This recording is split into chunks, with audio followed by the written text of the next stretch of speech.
If you're looking for really unique sports apparel, check out our friends at Streaker Sports. They've dug deep into the archives of sports history and have brought back some incredible defunct team logos. And they've even created entire defunct league collections. Most recently, they've launched new t-shirt designs from the Continental Basketball League and the North American Hockey League. That's the 1970s league that inspired the movie Slapshot. Every couple of weeks, they release more teams and leagues. So if you're a fan of retro style and sports history, they're a fun brand to follow.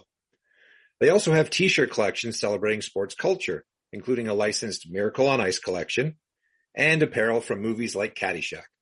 They even have an exclusive apparel license with Wiffle Ball. Check them out at StreakerSports.com and get 20% off with checkout code UNIFIED. Again, that's StreakerSports.com. Use checkout code UNIFIED to get 20% off.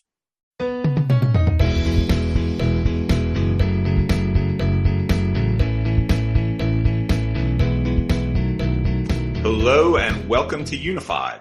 I am Paul Lukas from UniWatch. With me as always is my co-host Chris Creamer from SportsLogos.Net. And we have a great show for you this week. With the NFL draft upcoming, we have an all NFL show, or almost all.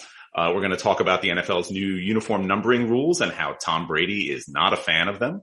We're going to talk about the San Francisco 49ers and their newly unveiled 75th anniversary jersey patch. And we'll talk about the draft itself and the role that jerseys and caps have played at the draft over the years, including players who proudly posed with jerseys that they never ended up wearing on the field, even though they had photos taken of themselves holding those jerseys at the draft. And then in a brief concession to the world outside the NFL, we'll also talk about the Colorado Rockies and how they are finally wearing a jersey patch for the relocated Major League Baseball All-Star Game. But before we get to all that, Chris, how are you? I'm fine, Paul. I mean, not much new in my life other than, what our audio listeners can't see this, but I have a brand new and shiny sign from our friend Kevin Searfoss at Gashouse ILM. Finally, you and I have our matching unified signs. Right. So Kevin Searfoss is an enthusiastic UniWatch reader, and he's very active on Twitter. Again, his handle, as Chris just mentioned, is at GasHouseILM. And he makes these wonderful 3D logos for various teams, for fantasy teams, for real teams, and for at least one podcast for this podcast. And when we launched Unified, Kevin offered very generously to make these 3D logos for myself and for Chris to hang in the background. And if you're not watching us on video, which of course you can do at youtube.com/sportslogos, you can go to the video version of our podcast and see we now have the matching signs. These take a little while for Kevin to make, and it also takes a little while for one to get shipped to Canada, where Chris is located. Yeah. So it took a little longer for Chris to get his, but now we do have the matching signs, which is nice. It's nice. It's nice. I think the customs guards maybe, took their time with it, posed for some photos. Probably just really enjoyed it. That was the holdup, yeah. But we can't thank Kevin enough, as he was totally his idea. We didn't ask him to do this. As soon as the podcast launched, he said, "Hey, I'm going to make these for you," and he didn't charge us anything. And it's just really a gracious gesture on his part. Check out his amazing work again on Twitter at GasHouseILM. It's impressive to see, and he has a lot of sort of in process shots where you can see how he makes these things. It's really great. Yeah. Absolutely. Thank you so much, Kevin. I really appreciate it. It really brings the room together, I think. So big week for the NFL because the draft is coming up.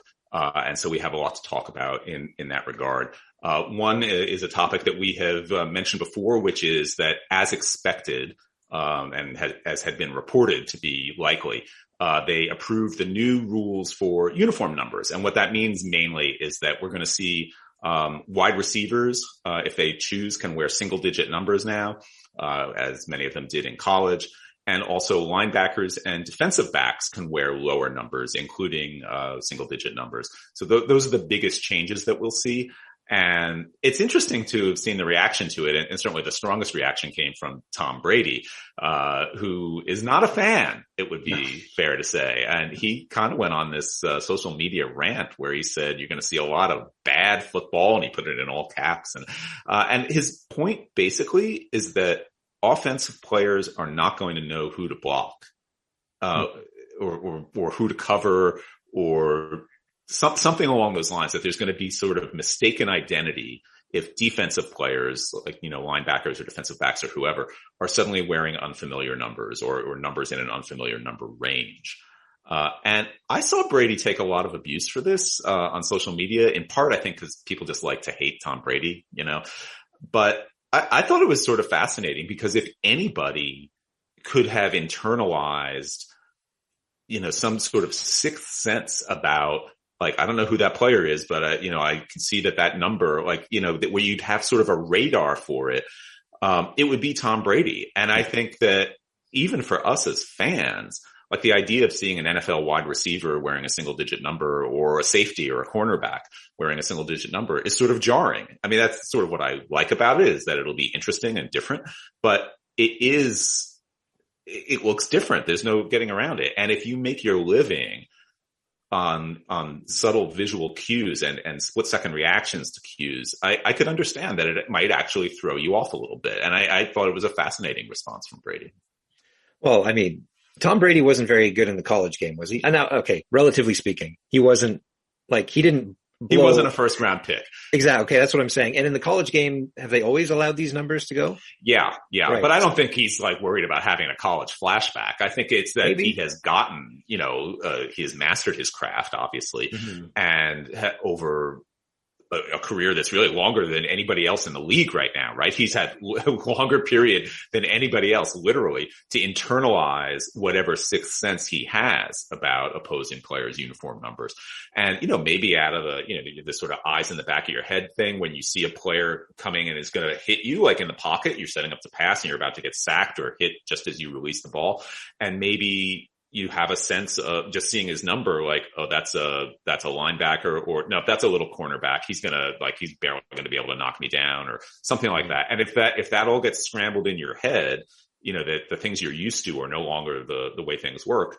Again, I think it's easy to make fun of Tom Brady, but I think in a way this is sort of the kind of game within the game that a lot of us might not think about. Mm-hmm. Well, I can sympathize with him, obviously. I think you're right. I think that's what he's thinking. I think that's how his mind works. But this is the pro game. This is the pro levels. I mean, you should be able to handle it, right? Oh, I'm sure he'll adjust. He'll do it. Memorize a whole new set of numbers, Tom. You can do it. You're the best in the world for a reason. Show us that you're the best in the world and adjust to this late in your career, and win another 7 Super Bowls. You probably will. I mean, let's be honest. Now, what did you mean when you said you could sympathize with him? I could, well, because I could see myself thinking the same way he is, right? Where I quickly look, okay, this guy, based on number alone. Maybe I don't recognize a face. I mean, they're in full uniform, helmets and everything. And I think maybe my mind might work similarly. So I could see that being real annoying if I got really good at something and you're suddenly changing the rules on me right at the end of my career. But again, I'm not the best of the world in memorizing numbers and placing things and whatnot. So, I think, Tom Brady should welcome the challenge. He seems like the sort of person that, okay, you're going to throw this at me. Fine. I'll master this too. Right? Like that's what I think Tom Brady should do. Take this as an opportunity to, prove to everyone that you can overcome this as well, rather than complain about it. Well put. Thank you. Now, many other players have kind of embraced the new rules, or the opportunity that the new rules present. I think the ink on the rule change was barely dry when Patrick Queen, a linebacker for the Ravens, immediately was asking on social media their quarterback, Lamar Jackson, how much would it take to get number 8 from you? Because Patrick Queen had worn number 8 in college. And I think Jackson turned him down, but it was interesting to see the players respond, and that the players really do care about this stuff, which is, I think we mentioned this last week when this whole, number rule change was proposed. I thought it was going to be a little footnote that only, like, deep in the weeds uniform fans would care about, but it's actually gotten a fair amount of media play, and the players themselves seem to be very, very interested in it. And so, that's been a sort of interesting surprise. One player who thought he was interested in it was Vikings running back Dalvin Cook, who initially said he was going to change his number and then changed his mind instead of changing his number when he learned about the rule requiring a player to buy out his existing retail jersey inventory if he changes his number, because if you wear number 24 and you change to 22 or 10 or whatever it is, the NFL and Fanatics and Nike don't want to be stuck with thousands of number 24 jerseys that people aren't going to want to buy anymore because it's no longer your number. One thing I didn't know, or maybe I just forgot, is that when they force the player to do this, he has to pay retail. Which seems sort of ridiculous. Like, if you're marking it, like, I can get the argument that you want your costs made whole. Like, if whatever your production costs were for these jerseys, you don't want that to be jet inventory or some cost.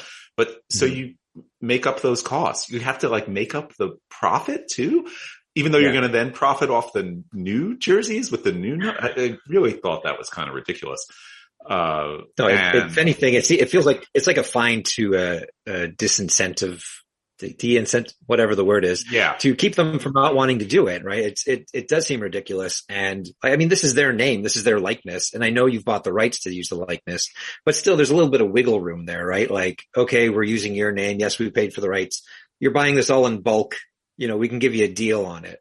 I do get the idea that also, like, even if he's willing to pay for it, then what happens to all those jerseys? Like, are they just like disposed of? Like, which is just such a waste, right? And environmentally bad and all. Like, but I would think there's something you can do, in terms of recycling them or repurposing them, upcycling them, whatever.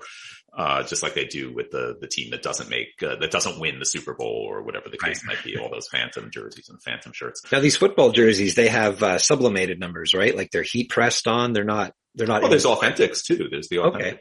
Okay. One really interesting aspect of this, I was reading a column by Mike Florio of Pro Football Talk, and he had this interesting analysis. I'm going to read it verbatim here. This policy penalizes popular players, since at any given time, it's more likely that Fanatics will have on hand a stockpile of that player's jersey, and it's grossly unfair to expect the player to pay retail. At most, he should have to reimburse Fanatics just for the production costs. For players who don't have much or any in the way of demand for his jersey, there won't be much or any inventory of unsold jerseys. So basically, if you're like an offensive lineman, and that's not the kind of player that fans buy a lot of jerseys of, or if you're a second stringer or whatever the case might be, then it's easy to change your number because there's not going to be as much inventory for you to have to pay for.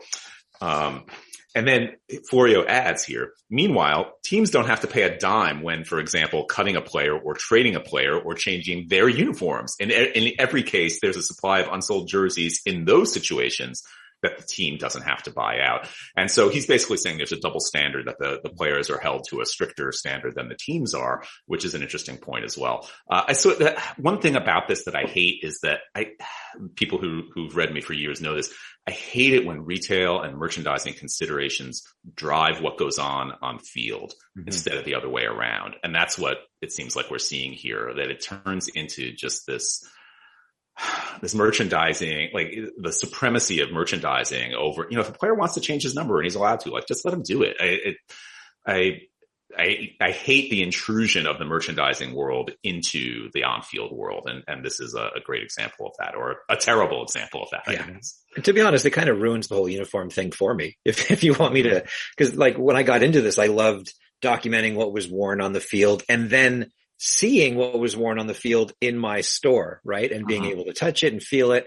Now it's the other way around. Now it's, okay, here's the thing that's in the store.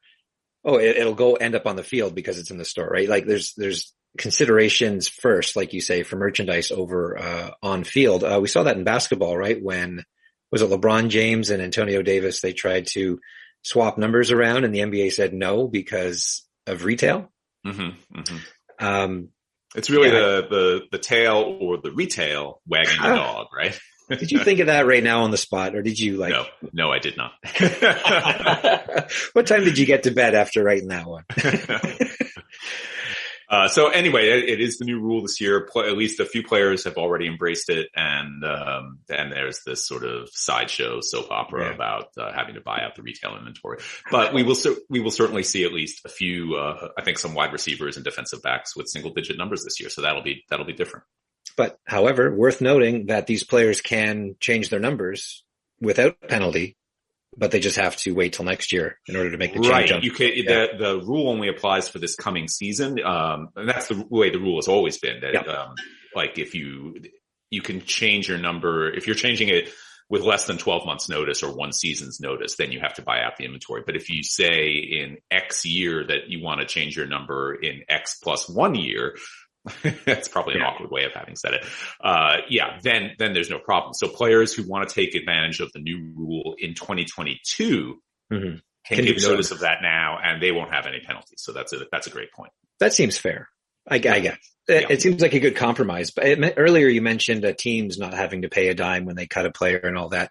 The difference there I can see is that seems like that's like a necessary change, right? If a team needs to trade a player or cut a player, whereas a player changing a number, that's more, that's not necessary. You don't need to change your number to play the game, right? So it's more like if you want to do something optional, well, then you have to pay a fee for this. It's like an upgrade when you want to go to first class or get the nice pillow when you go on the plane. Back when people traveled. All right. So enough about uniform numbers. Let's go on to the next topic. And we often see this kind of thing in the lead up to the draft. The 49ers announced that they will have a 75th anniversary logo, which they're going to wear as a jersey patch. And it's interesting that, and I'm a 49ers fan, but I hadn't really been thinking about this, even though it is their 75th anniversary. And we've talked a lot about the Browns, and the Browns didn't wait for the run up to the draft. They back in over a month ago, close to 2 months ago, I think they unveiled their 75th anniversary logo, and said that they would have a throwback to help, commemorate the anniversary. But the Browns have the exact same history as the 49ers. They were both, founded in 1946 in the old AAFC, the All-America Football Conference, and then were merged into the NFL in 1949. So if the Browns are doing it, it makes sense that the 49ers would do it too. They just waited a lot longer, to make the announcement. And the 49ers didn't take 4 seasons off in the late 90s. That's a good point too. Well, that's one of those, we've discussed that before about we've done a whole episode about that. Yeah, about franchise histories and whether it counts as the same thing and all of that. What do you think of the patch and the logo? It's nice. I like it. I like that it, the diamond shape makes me think of the NFL 75th anniversary patch back in 94. And of course, you, a 49ers fan, have special memories of seeing that patch on the field, I'm sure. I do, yeah, because the 49ers won the Super Bowl that season. They did. They beat the Chargers, right? That was a blowout. That was one of the it was a blowout. That was Steve Young's, finally, he gets to win a Super Bowl after all those Joe Montana Super Bowls. And that ended the Buffalo Bills run of losing Super Bowls. Right. That's what exactly. Yeah, no, I thought it was a good patch, and I like that the 49ers are doing it. Like you, I completely missed the fact that it was their 75th anniversary season, thinking only of the Browns.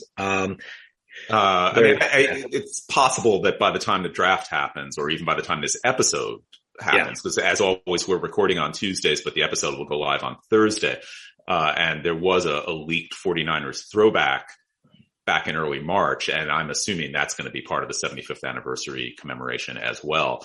But they haven't, as of now, they have not yet revealed that. But I got to think we're going to see that at the draft or in time for the draft. I got to say, as a Niners fan, I do not love this logo.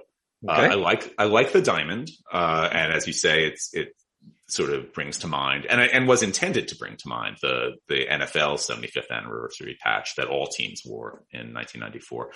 But I don't like the numerals, the 75. They tried to draw upon these numbers from all different parts of 49ers history, from their current block numbers to their saloon font to their the throwback numbers with the black shadow. And they tried to incorporate all of that into this mishmash, or that's how it looks to me. When I look at it, it does not say 49ers. It does not feel 49ers to me. Mm-hmm. It tries to be too many things at once. Mm-hmm. And as a result, it ends up being sort of nothing to me. Instead of being lots of things, it ends up being no things. And, that's just my take. When I look at it, it doesn't, as a Niners fan, or even just as a uniform and logo fan, it doesn't say 49ers to me. And so I'm sort of disappointed by that. But, interesting thing about it is that it was, created, or at least the project to create it was headed by this really young graphic designer who had created, as a class project in 2019, he had created his own 75th anniversary logo and submitted as a class project at, I think, Laguna College of Design or something like that. And his professor liked it so much that he said, you should send that to the 49ers. And he did. And they didn't like it enough to use it at like what his class project is not the final design, but they did like it enough to hire him. And he's on the staff now, and he headed this project to create the logo. So that's really interesting. And we don't see that very often where young designers get a break like that and get to do something like this. And I was really interested to see that. That's an amazing story. Yeah, you don't hear that anymore anyways. At least back in the day, that sort of thing happened all the time. People would just send in a logo and the team would use it. Mm-hmm. Right. The Baltimore Ravens situation kind of put an end to that. Right. They don't even open those things anymore, but, kudos to this kid for doing that. Wow. That's just amazing. Another reason we may not have thought about the 49ers having a patch this year is that they've had so many other patches in so many other years. They had a 60th anniversary and a 70th anniversary and now a 75th anniversary, which is, 3 patches in 15 years. And we've done a show on this topic. And as a Niners fan, again, I have to say, it's a bit much. It's a little you're a proud franchise with a deep history, 5 Super Bowl wins. You don't have to throw yourself a big birthday party every 5 or 10 years. Like, wait for the big anniversary. 75, totally. Like, that makes sense. But I wish they hadn't done the 60 and 70, and I sure hope they don't do 80. Like, that's in another 5 years. Because it diminishes, right? It does. Like, if every year is special, then you're really saying no year is special. That's right. And 75 is a special year. I don't know why it's a special year. We've decided as society that 75 is a special year. Who knows? It's as special as any other year. Let's be honest. Yeah. But in terms of tradition, 75 is a very important year. And now, like you say, it's a little less important because we've already celebrated 70. We've celebrated 60. They celebrated a 40th patch, which I hope we're going to mention. They did. The 40th patch. Yeah. First of all, you don't see many teams doing 40th anniversary patches, but in that era, that was 1986 is when the Niners did that. You didn't see many NFL anniversary patches, period. Like, it just wasn't as much of a thing in the NFL to have anniversary patches. But the Niners did do a 40th, in 1986, and they wore it not on the jersey, but on their hip. On the left hip, which was so strange. And only one other team has ever done that, and that was the Raiders. So it was like a Bay Area thing where the Raiders also had an anniversary patch on their left hip. And nowadays, of course, that would never happen because you don't sell the pants. You don't, you want the patch to be a selling point for people who already have a jersey, and now they'll buy another jersey with the anniversary patch. But that year, if you look, you can see there's Joe Montana with the anniversary patch on the left hip of his pants, and it sort of looks bizarre. It's just not something we're used to seeing. It reminds me of the NBA's 35th anniversary patch. It's the big thing right on the shorts, right? On the shorts, yes, yes. Now, the San Francisco 49ers about, I guess, let's do some quick math, 26 years ago. That's probably the wrong math. No, it's right. They had a 49th anniversary logo that they were going to use. And Chris, I did not know this. No. Is that right? Was it like a phantom logo that they never used? That's my understanding. Somehow I have it in my collection. I found it like 20 years ago. So who knows if it's legit, right? But I have it 20 years ago. I found it, and it was San Francisco 49ers 49th anniversary. I thought it was brilliant because it's called the 49ers. If any team should do a 49th, it's the 49ers, obviously. And as far as I know, they never used it. And then they used the exact same design for their 50th anniversary logo the next year. They just changed the 49 to a 50. Huh. But that opens up a whole new world of possibilities for these teams. Like the 76ers, come on, we're 76th anniversary. Absolutely do a 76th anniversary. Forget the 75th anniversry. Just wait a year. It'll be so much more fun and so much more unique and just do it, right? We need a little bit more fun with these anniversary packs. What other teams have numbers? Auto 67s in the OHL. Right. Yep. I don't think they're around anymore, but there was the Colorado 14ers. They might have lasted 14 years. That seems like a possibility. The Oklahoma City 87ers, the minor league team, they became the Dodgers, I think. Okay. So they may not be around to celebrate. But hold on, the Inland Empire, right? The minor league team. Oh, they're the 66ers, I think. 66ers, yeah. I think that's right. There's got to be more. There's got to be more than that. I think there's a college team that has numbers too, isn't there? Yeah, there's a 49ers in college. Is it Colorado? Charlotte? Is it Charlotte? Charlotte. I think it's Charlotte. Yeah. Yeah, Charlotte they're the 49ers as well, so they should do a 49. Yeah, right? Again, we're doing all the marketing and research work for you people. Yeah, no extra charge, people. We should put a charge out for this, Paul. Paul, you have some new friends to tell us about this week? I do, Chris. We are excited to welcome our latest sponsor, Aced Out. You probably have plenty of caps featuring the logos of your favorite teams, but Aced Out is the officially licensed cap that lets you show your love for specific Major League Baseball players. They have caps you won't find anywhere else, saluting today's hottest stars like Mike Trout, Fernando Tatis Jr., and Jacob deGrom, and their designs are available in a variety of styles from snapbacks to dad caps. Aced Out also has a collection of super soft tri-blend t-shirts officially licensed by the Baseball Hall of Fame, saluting immortal players like Frank Thomas, Tom Seaver, George Brett, Johnny Bench, and Cal Ripken Jr. These caps and shirts are not available in stores or on other websites. You can only get them at acedout.com. That's ACEDOUT.com. And you can save 20% by using the code UNIFIED at checkout. That's acedout.com and use the checkout code UNIFIED for 20% off your first order. So speaking of players and caps, this year's NFL draft, unlike last year's, this one will be an in-person event. Last year they had to go remote because of the pandemic. So we will once again, have the spectacle of first round picks posing with the commissioner and holding up a jersey, with number 1 on it in most cases, to signify that they're a first round draft pick. So some interesting things about this. I was curious, how far back does the ritual of the player posing with the commissioner go? And it certainly predates Roger Goodell. It even predates Paul Tagliabue. And it turns out that, maybe certainly one of the first instances of it was in 1976 when the Buccaneers first pick, Leroy Selman, posed with Pete Rozelle. And you can see those photos. And of course, back then the draft wasn't televised. And so this was a photo that just appeared in newspapers. It wasn't like, a big TV spectacle. But somebody came up with the idea and thought, it would be good to have that player pose, with a jersey. Players, in fact, for a lot of years, players would pose with what was expected to be their on-field number. And then it looks like, as I was researching this, around 1990 is when it became more common for them to wear number 1. Now, we've all seen the videos. I'm sure it's going to be coming in the next day or two. Like, how do they get those jerseys made so fast? It's like every year when the draft comes and they show us these little video reports on the people behind the stage, behind the scenes when the pick is in. They have like 30 seconds or whatever it is, to get the jersey made. At this point, it seems sort of rote. I feel like everybody knows that story. Chris, I have to ask, do you watch the NFL draft? No, I do not, Paul. I will tell you, I don't either.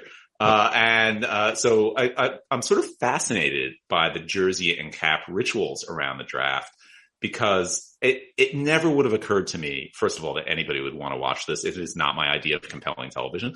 And it's not that I don't care about the NFL. Of course I do. And what I usually do is just wait till the draft is over. Then I read all the reports telling me whether my favorite teams had a good draft or a bad draft or whatever. But I don't need to watch all of it. But the jersey and cap rituals are really interesting. And one interesting thing about it is that we have the weird sort of time warp or false start effect of players who have posed with a jersey that they ended up never getting to wear on the field. And the most famous example is probably Eli Manning, who was drafted by the Chargers, but they had already worked out a deal with the Giants to trade Manning to the Giants in return for Phillip Rivers. And so Eli Manning, there are these photos of him looking not very thrilled because he had already said he wasn't going to play for the Chargers. And there he is sort of trying to look, sort of fake enthusiastic or like, what am I doing here? And like this look on his face. Although to be fair, that's kind of the look Eli Manning often has on his face.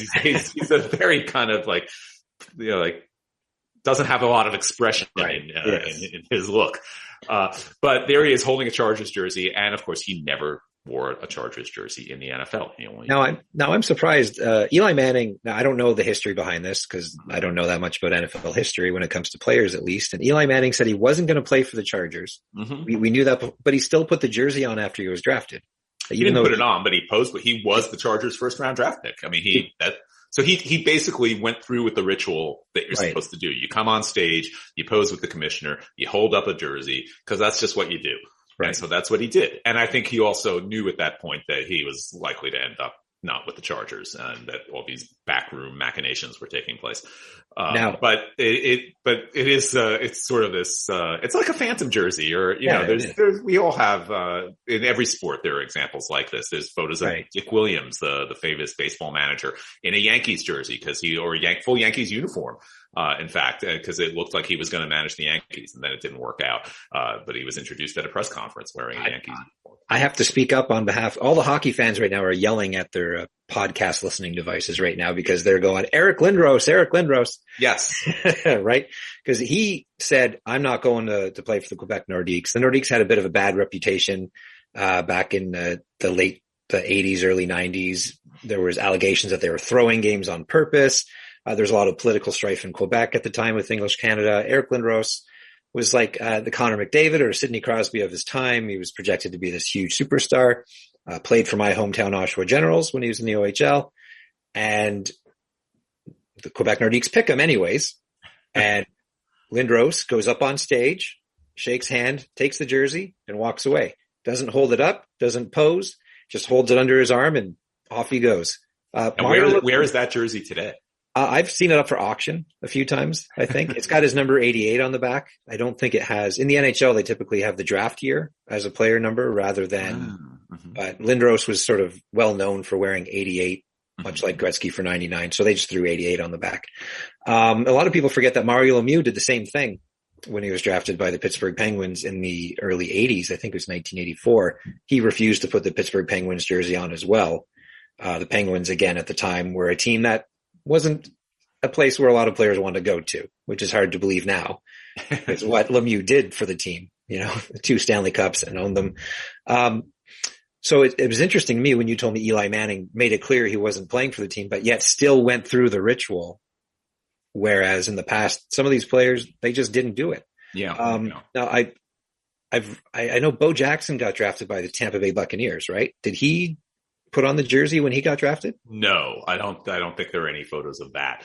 The other interesting thing about the NFL draft and players with jerseys is nowadays, as you and I are very attuned to, teams unveil their new uniforms or new patches or whatever prior to the draft. And that's part of the build up to the draft. But that's a relatively recent phenomenon of teams sort of coordinating their uniform changes with the lead up to the draft. It used to be that sometimes uniform changes would happen after the draft, and that would mean that players sometimes posed with jerseys that then got scrapped because the whole design was scrapped. And the Buffalo Bills, oddly, had that happen with 2 of their players, sort of bookending an era of their uniform history. In 2002, they chose offensive lineman Mike Williams, and he posed with a royal blue Bills jersey. But later that summer, the Bills scrapped that design and unveiled their Navy jersey, the one that they then wore for most of the 2000s. And so Williams posed with a royal jersey, but never got to wear a royal jersey. And then 9 years later, in 2011, the Bills chose defensive lineman Marcel Darius. And at that point, they still had the Navy jersey as their official uniform. And so he held that up at the draft. But later that summer, they changed back to royal, to the uniforms that they still wear today, basically. And so the Bills somehow managed to have 2 different first round picks hold up jerseys that they never got to wear on the field, or jersey designs that they never got to wear on the field. And that's sort of a weird quirk in history. And then a related situation is that at the 1996 draft, the Ravens' first uniform set hadn't yet been revealed. And again, that would never happen now. You would certainly have that taken care of prior to the draft. But it wasn't the situation in 96. And so their top pick, Jonathan Ogden, had to pose basically with a jacket, this plain looking Ravens jacket that he held up instead of a jersey, because that's the only piece of apparel they had available. And Paul, I keep bringing up hockey because that's what I know best, and it's draft related. So I think that it fits with this. And, a lot of times, especially in the mid 90s when there was so much relocation going on, last minute relocation, like the Nordiques going to Colorado, the Jets to Phoenix, most recently the Thrashers to Winnipeg, where these teams didn't even have names. They didn't have logos. They didn't have uniforms. And, I do like the jacket idea for the Ravens. That's a lot better than what these teams did, where they just wore generic NHL jerseys. They could have given them like All-Star Game jerseys. That would have been cool. But I think Colorado gave All-Star Game jersey. Let me correct that. But so you just have these players standing up there, doing the number one pose that they always do, wearing like, especially when the Jets did it in 2011, wearing like basically an NHL practice jersey, just a plain white jersey with an NHL shield on it. No sense that it's Winnipeg whatsoever. Congratulations. You got drafted by the NHL. Way to go. I guess that's certainly memory to cherish, right? Yes, absolutely. Yeah. Let's look back fondly on my first moment with this team. Yeah. The other thing about the draft that I want to talk about is the phenomenon of NFL draft caps.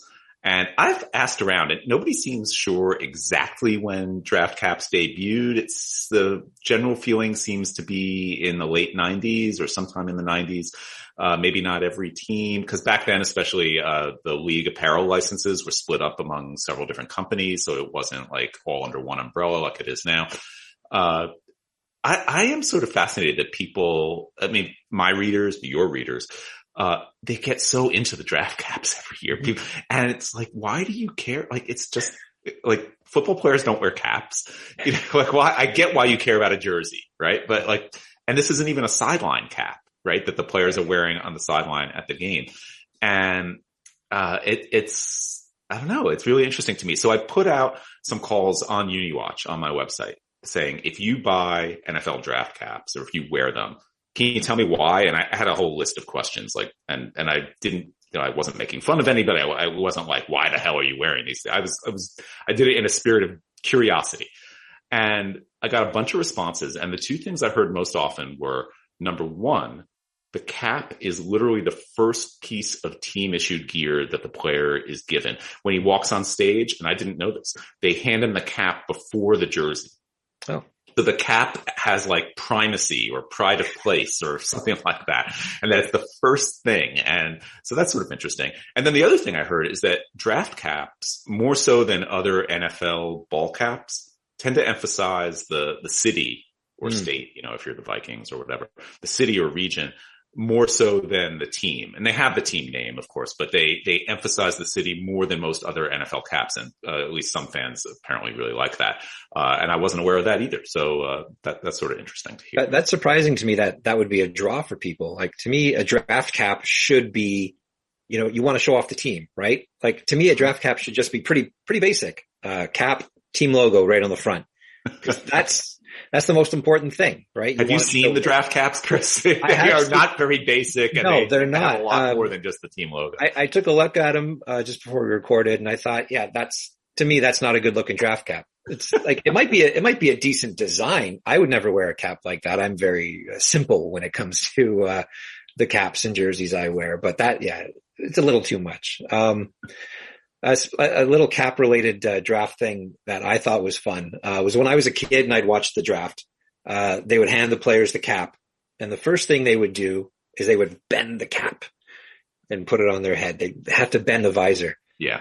The last draft that I watched, they hand the player the cap, and the first thing they do is they unbend the cap to make it flat. So it's gone backwards. Yeah. Well, the pendulum swings as we've discussed about on-field uniforms, but I guess it swings with off-field accessories as well. Yes. Well, I'm in 15 years. I'll be back in fashion, I guess, go back to the curved brim. Now we have one bit of non-NFL news to discuss, and that is that, really without much advance notice or warning, the Colorado Rockies suddenly started wearing a Major League Baseball All-Star Game patch. And I think this was last Friday was when they started doing it. It was out of nowhere. And I was sitting on the couch watching a movie with my wife, and I get an email, MLB press alert. Like, I got it as everyone else did, no advance notice for me. And I was like, well, so much for movie night. I got to work. And that was it. Yeah, I was sort of surprised that they didn't give much advance notice to it. And I was also surprised that it's square. It's a square patch. And which, when you think about it, okay, square, it's just like, it's a pretty basic shape. But until you see it on a sleeve, you don't realize there aren't many square patches in baseball. Like, it's just not what's usually done for a sleeve patch. And in fact, the last team that did it that I can think of is the Colorado Rockies for their 25th anniversary patch a few years ago. And they had a square sleeve patch for that. So maybe square patches are their thing. It looks really clunky to me. And it's so unusual for All-Star Game patches where they've tended to have that like die cut look where, it's like in a star shape or whatever the outline of shapes that are part of the patch design. Like they cut around that outline. And, but instead they just have this square patch, and when I saw, I had the same feeling I remembered feeling when they had their square 25th anniversary patch. Like, wow, square is really simple, but it just doesn't work on a sleeve. No, it doesn't pop. And there's no excuse now, right? Like you can do anything with a patch. You don't need to. Yeah. I mean, it's not like there's any, technological or logistical hassle in doing it. And it's not like they didn't have enough time because it's like the better part of April. What's worth noticing? What's worth noting here is that the All-Star Game logo itself isn't square. So right. The logo isn't square, but they just chose to put the logo on a square background. It's really strange. And also, I don't know if they've yet worn their black vest jerseys since unveiling the patch, but when they had that 25th anniversary patch a few years back and it was square, for the vest, they had to put that on the chest because, there's no sleeve to put it on. And it looks even clunkier on the vest when you have a square patch. So I was very surprised to see that. And, but maybe it's a Rockies thing because that two's a coincidence. If they ever have a third square patch, then it'll be a trend. Two's a coincidence, three's a trend, right? Are you saying the Rockies are a square organization, Paul? Well, how long did it take you to come up with that one, Chris? On the spot, man. On the spot. Okay. But we've been wondering if they were even going to get around to having any All-Star Game patch at all, or if they were just going to, obviously this is the All-Star Game that was pulled out of Atlanta, moved to Colorado. We probably should have said that sooner, but I think most of our listeners do know. They know by now, yeah. Yeah. And, so they are now wearing the patch. And the real question is, will they have, the All-Star Game BP jerseys? Will they have Colorado themed ones or even just generic ones rather than the presumably Atlanta themed ones that they already had in the works and that were already produced and all that. And so we'll have to wait and see how that turns out. But for now, at least it looks like the never ending saga of the uniform ripples and ramifications of the relocated MLB All-Star Game. That saga may finally have come to a close for now. At least the Denver half of it, right? We're still waiting for them. Before we go on to that, I do want to mention that the logo itself is pretty nice for something they had to do. I agree. Weeks, and even as somebody who hates purple, as people know that I do, I think it's a pretty good logo. And it's a nice piece of work. It's sort of a shame they didn't give it that, that die cut look, where they cut around the border of the logo itself rather than putting it on this, the square patch. Now, I do wonder, the All-Star Game patch itself has All-Star Game written out in a slightly modified Rockies font. So I wonder, is that a preview? We've heard the Rockies are coming out with a new uniform in the next. A new alternate uniform. Is that what it is? Yeah, I think they have an alternate jersey in the works. Okay, maybe it's the font for the new alternate jersey. Maybe. Because I think the Padres did that, right? We saw the new font style on their All-Star Game uniform a year before they adopted it, right? Yes, so good point. Could be, right? Also, it's worth mentioning, and this is something that I can't decide if this bugs me or if it just let it go or maybe I even really like it, but it's almost like a law that for all the different leagues, the hyphen in All-Star has to be a star. Yes. Like you can't use a hyphen like in your All-Star Game logo, whatever the logo is, and it's a different logo every year. But the one constant is that it's all like with a little star. And it's is that like, does that make sense? Is that a good thing? Is it like, or is it sort of a tired design trope that they should just get over already? I think it looks better than a hyphen or a dash. Like that's what it is. It's hard to make that look nice, right? That little line. When you have the option of using, you have the option of using a star or a dash, you use the star every time. All right. Fair enough. You've convinced me. I'm all in on the star. Moving from the pros to college. Chris, do you have some exciting college apparel to tell us about? I sure do, Paul, because this episode of Unified is brought to you in part by Homefield Apparel. Are you bored with all the cookie cutter t-shirts for your favorite college sports teams? Well, Homefield Apparel, a premier brand out of Indianapolis, offers incredibly comfortable, officially licensed apparel with vintage college sports designs. So you won't look like everyone else wearing that same Nike or Adidas t-shirt. Homefield combs through historic collections to find unique logos, mascots, and other graphics, and then uses those graphics to make thoughtful designs for schools as large as the University of Alabama and as small as a Division III school like Hope College. Check them out at homefieldapparel.com and get 15% off your first order with the checkout code UNIFIED. That's homefieldapparel.com. Use checkout code UNIFIED for 15% off. Hey, you know what that sound means? Actually, we don't. It's the first time we've done it.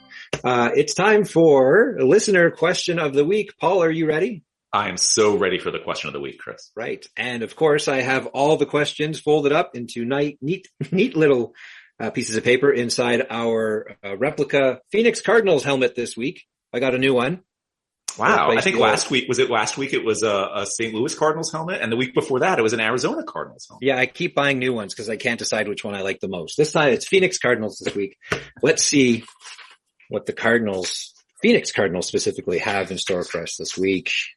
Okay. Thank you. I wish I knew a single Phoenix Cardinal I could have referenced during that, but Emmitt Smith. No. Briefly a Cardinal. Yes. This one comes from Alex Gerwitz. Do you prefer the home team wearing light jerseys, dark jerseys, or a mix? This is a frequent debate among hockey fans, especially given the NHL's numerous rule reversals over the years. Paul. If we're just talking about hockey, I definitely like the home team in white, and for two reasons. Number one, it's like the old Tex Schramm thing when he decided that the Cowboys would wear white at home. And that is that if you wear white at home, the home fans get to see something different every game. You have the home team in white, and then, maybe a blue team comes in, and then a red team comes in, and a green team. So it's a different color matchup, every home game. Whereas if you wear color at home, let's say you're the New York Rangers, and you wear blue at home, every home game is blue versus white, and that just seems sort of monotonous. So that's one reason I like the idea of the home team wearing white in hockey. The other reason is that I think most NHL teams, their better uniform is their white one. Personally, I know a lot of people disagree with that, or it's very contentious. People have different ideas. I tend to think most white NHL uniforms are better looking, largely because they all have contrast. Because the pants are never white, right? You got a white jersey, and then the pants or the breezers or whatever you call them are always a contrasting color. And so you get that sort of breaking up of the color. Whereas in some of the color uniforms, like the Red Wings, now I'm not going to knock the Red Wings uniform, classic uniform, but the what is now the home red uniform, it's a red jersey with red pants and red socks. And so it's just like solid red. And I much prefer when there's some contrast in a hockey uniform. To me, that's part of the fun of hockey, is that you have, the untucked jersey and the short pants, which no other sport has. And it's a different template, a different construction than most other uniforms. And if they're all just the same color, it's like you're wasting that opportunity to highlight how hockey uniforms are different from other uniforms. Good points, Paul. Well, it's good points. Yeah, I hate that monochromatic look from top to bottom. I especially hate it in football. Hockey, I tolerate a little bit more. Mm-hmm. But counterpoint to that is the Montreal Canadiens, who alternate blue helmet, white jersey, blue pants, not white jersey, red jersey, blue pants, and that classic uniform that their home fans, they should be seeing that uniform every year. I actually, and believe it or not, the Canadians are one of my favorite teams mainly because Ken Dryden was on the cover of a hockey magazine that I got when I was like 8 years old. Obviously I don't live in Montreal, but I do have an affection for the Canadians and their uniforms. And I actually prefer the white one. I really do. I like that it has the red shoulder yoke. Also has the blue pants, and there's just like a lot of contrast. And to me, the colors all work together, so it's not jarring. But I prefer the white Canadian, what is now the road uniform, to the red Canadians. I like the red one too, but I like to me, that is a great example of like, I think white looks better. And that's how I feel about most NHL teams. I think, with alternate jerseys in the equation, you kind of have to go dark at home, right? It's more practical. And that was the reason. Why is that? Because the alternate uniforms are dark almost in every instance. Yeah, right? But why do they have to be dark? Because they sell better, I think. Right. So here we once again have the retail tail wagging the on-field or on-ice dog, which to me is like, that's not a reason to do it that way. Yeah, I didn't catch that you were setting me up for that until I started. Because, he got me. But he's right. Paul's right, obviously. As long as alternate uniforms exist, though, that's what's going to happen. I like the idea of the players matching the fans. I like the idea of going to a Leafs game and everything's blue and white. It's like extending the branding package to the entire arena.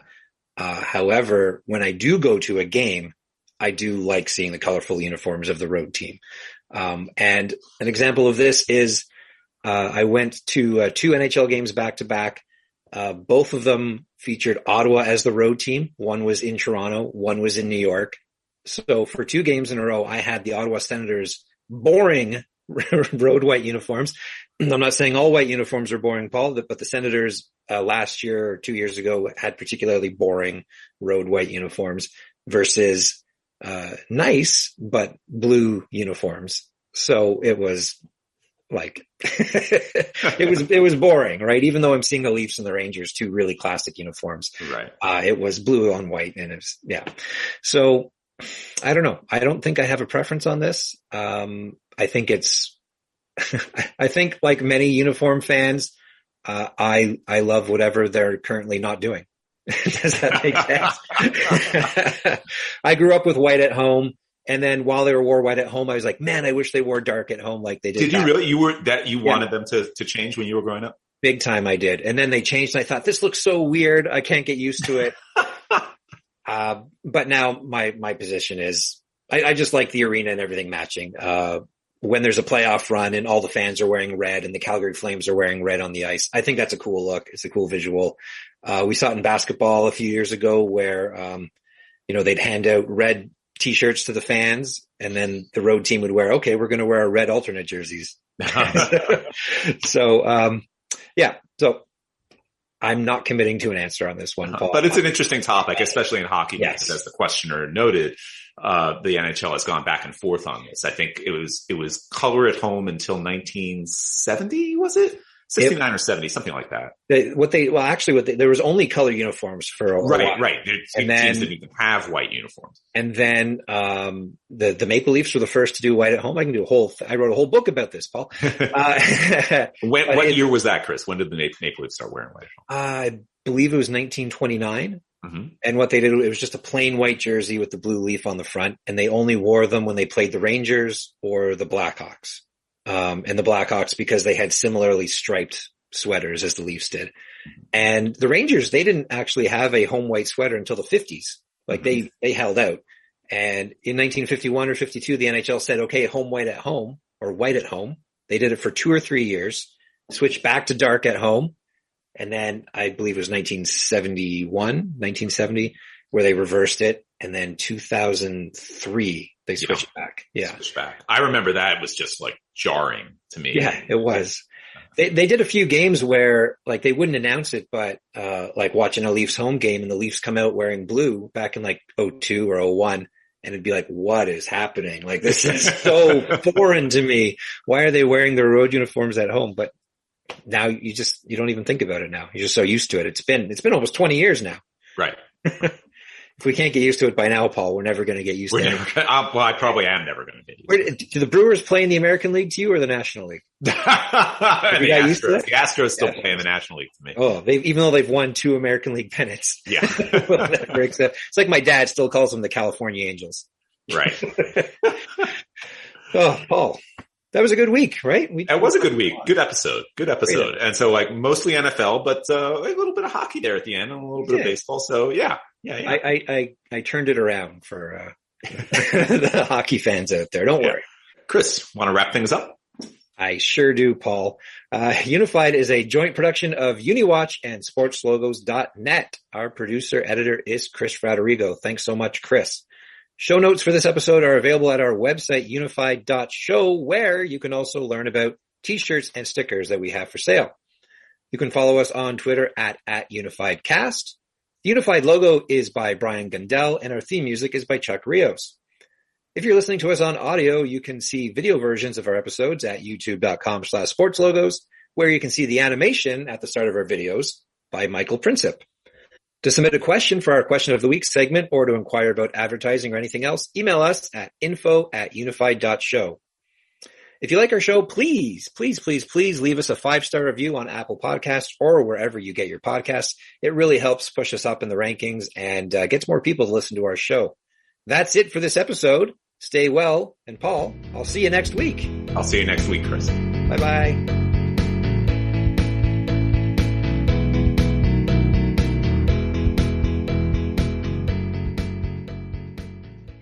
Like that?